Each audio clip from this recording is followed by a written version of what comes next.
अस्सलाम वालेकुम। यमन का बादशाह हुजूर सल्लल्लाहु अलैहि वसल्लम से 1000 साल पेशतर यमन का बादशाह तुब्बा अव्वल हिमैरी था। एक मर्तबा वह अपनी सल्तनत के दौरे को निकला।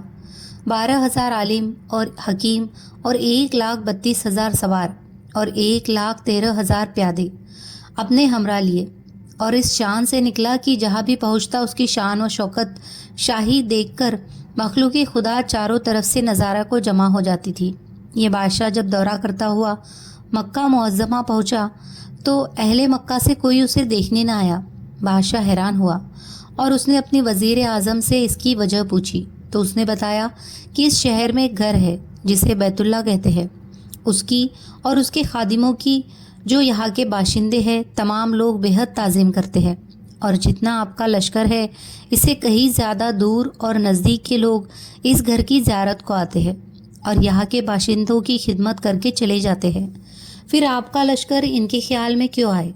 ये सुनकर बादशाह को गुस्सा आया और कसम खाकर कहने लगा कि मैं इस घर को खुदवा दूंगा और यहाँ के बाशिंदों को कत्ल कराऊंगा। यह कहना था कि बादशाह के नाक, मुंह और आंखों से खून बहना शुरू हो गया। ऐसा बदबूदार मादा बहने लगा कि उसके पास बैठने की किसी की भी हिम्मत नहीं हो रही। इस मर्ज का इलाज किया गया मगर अच्छा नहीं हुआ। शाम के वक्त बादशाह के साथ आलिमों में से एक आलिम रब्बानी तशरीफ़ लाए और नब्ज़ देखकर फरमाया कि मर्ज़ आसमानी है और इलाज ज़मीन का हो रहा है। ए बादशाह, आपने अगर कोई बुरी नीयत की है तो फ़ौरन उससे तौबा कीजिए। बादशाह ने दिल ही दिल में बैतुल्ला शरीफ और खुद्दाम काबा के मुतालिक अपने इरादे से तौबा की। तौबा करते ही उसका खून और माता बहना बंद हो गया और फिर सेहत की खुशी में उसने बैतुल्ला शरीफ को रेशमी गिलाफ चढ़ाया और शहर के हर बाशिंदे को 7-7 अशरफी और 7-7 रेशमी जोड़े नज़ किए। फिर यहाँ से चलकर जब मदीना मुनव्वरा पहुँचा तो हमराही आलिमों ने, जो आसमानी किताबों के आलिम थे, वहाँ की मिट्टी को सूंघा और कंकरियों को देखा और नबी आखिरुज़्ज़मा की हिजरत गाह की जो अलामतें उन्होंने पढ़ी थी उनके मुताबिक उस सरजमीन को पाया तो आपस में अहद कर लिया कि हम यहाँ ही मर जाएंगे मगर इस सरजमीन को न छोड़ेंगे। अगर हमारी किस्मत ने साथ दिया तो कभी न कभी जब नबी आखिरुज़्ज़मा सल्लल्लाहु अलैहि वसल्लम यहाँ तशरीफ़ लाएंगे हमें भी ज़ियारत का शर्फ हासिल हो जाएगा, वरना हमारी कब्रों पर तो ज़रूर ही कभी न कभी उनकी जूतियों की मुक़द्दस खाक उड़कर पड़ जाएगी जो हमारे निजात के लिए काफ़ी है। ये सुनकर बादशाह ने उन आलिमों के वास्ते 400 मकान बनवाए और पूरा बड़े आलिगे रवानी के मकान के पास हुजूर सल्लल्लाहु अलैहि वसल्लम की खातिर एक 2 मंजिला उम्दा मकान तैयार कराया और वसीयत कर दी कि जब आप तशरीफ़ लाए तो ये मकान आपकी आरामगाह होगी, और उन 400 उलमा की काफ़ी इमदाद भी की। कहा, तुम हमेशा यही रहो।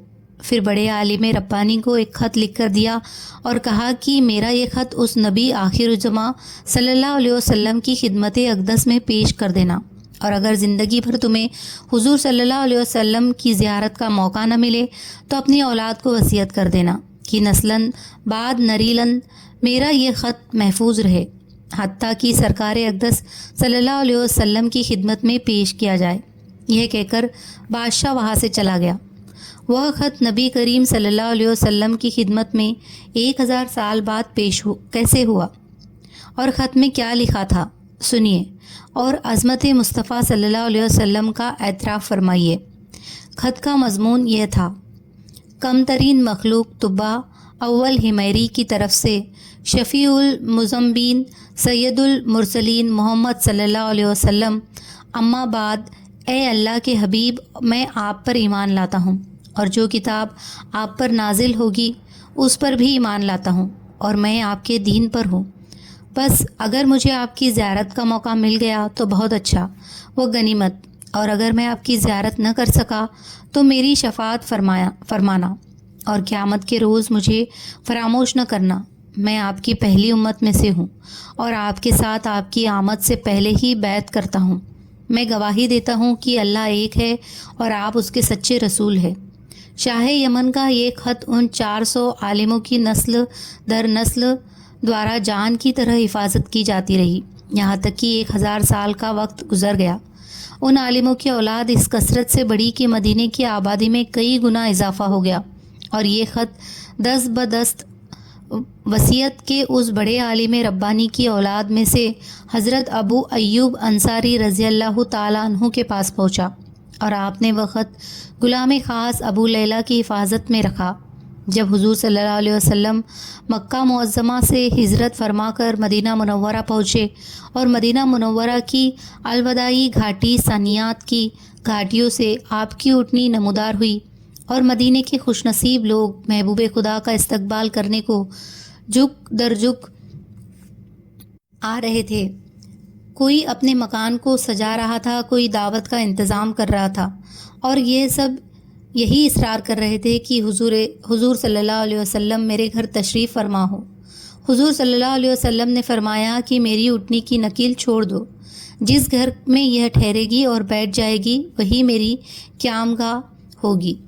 چنانچہ جو 2 منزلہ مکان شاہ یمن طبہ نے حضور کی خاطر بنوایا تھا، وہ اس وقت حضرت ابو ایوب انصاری رضی اللہ تعالیٰ عنہ کے پاس تھا۔ اسی میں حضور صلی اللہ علیہ وسلم کی اٹھنی جا کر ٹھہر گئی۔ لوگوں نے ابو لیلہ کو بھیجا کہ جاؤ حضور صلی اللہ علیہ وسلم کو شاہ یمن طبہ کا خط دے آؤ۔ جب ابو لیلہ حاضر ہوا تو حضور صلی اللہ علیہ وسلم نے اسے دیکھتے ہی فرمایا، تو ابو لیلہ ہے۔ یہ سن کر ابو لیلہ حیران ہو گیا۔ حضور نے پھر فرمایا، میں محمد رسول اللہ صلی اللہ علیہ وسلم ہوں۔ شاہ یمن کا جو میرا خط تمہارے پاس ہے لاؤ، وہ مجھے دو۔ چنانچہ ابو لیلہ نے وہ خط دیا، اور حضور نے پڑھ کر فرمایا، نیک بھائی طبہ کو آفری و شاباس ہے۔